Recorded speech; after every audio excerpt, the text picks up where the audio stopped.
wasn't on purpose, he didn't mean to, but we discovered something he was looking at that we asked him about, and he tearfully said, "I think I like guys."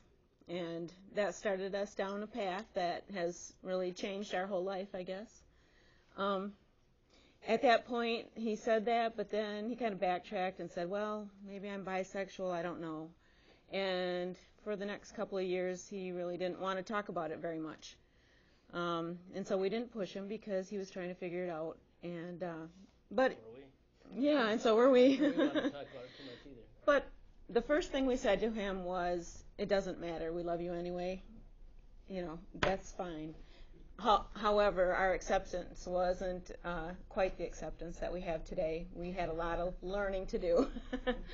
So anyway, he struggled personally and in school and socially over the next couple of years, and he just kept going downhill, having more problems. We didn't know how to help him.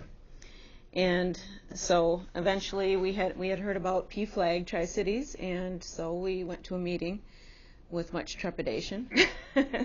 We were afraid to walk into the first meeting, not sure would we see somebody there we knew, and then they would know. I mean, the thing about when a family member comes out or a child comes out, the parents also have to come out, and so that was what was happening with us at that point. And so we walked into the first meeting, and we felt at home from the first day. We felt such acceptance there. And Kent was still saying maybe he was bisexual at that point. And I think it was the first or second meeting, there were a couple of other teenage boys there, and he said that, and they all started laughing, and they said, well, we're all bisexual at first. So, within a couple of months, he had actually accepted his gay orientation, and that's what he was identifying with.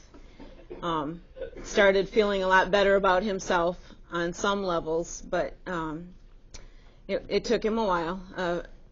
It took him about 6 months until he had another friend challenge him and say, Kent, what's the matter with you anyway? Are you gay or what? And he said, well, yeah, I am. And so then he was out at school.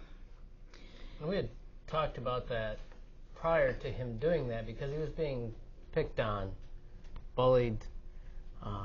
Some kids actually threw stones at him.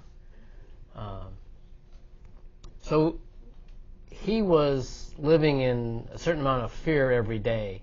And being in the closet, you worry that somebody's going to find out about you, and then how do you deal with that? And we just decided that for Kent, we needed to empower him, and he needed to be able to decide when he wanted to come out and to whom he wanted to come out to.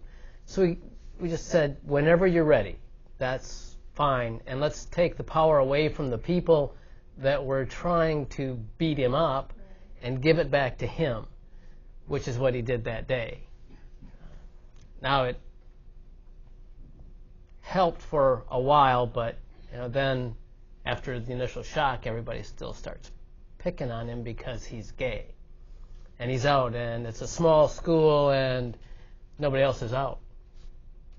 So now the next 4 years of high school were difficult for him. He struggled grade-wise. He struggled with friends, very few male friends, mostly girls. Grades struggled because he was depressed. So we took him to the doctor, had him treated for depression, decided that and that helped. The medication helped.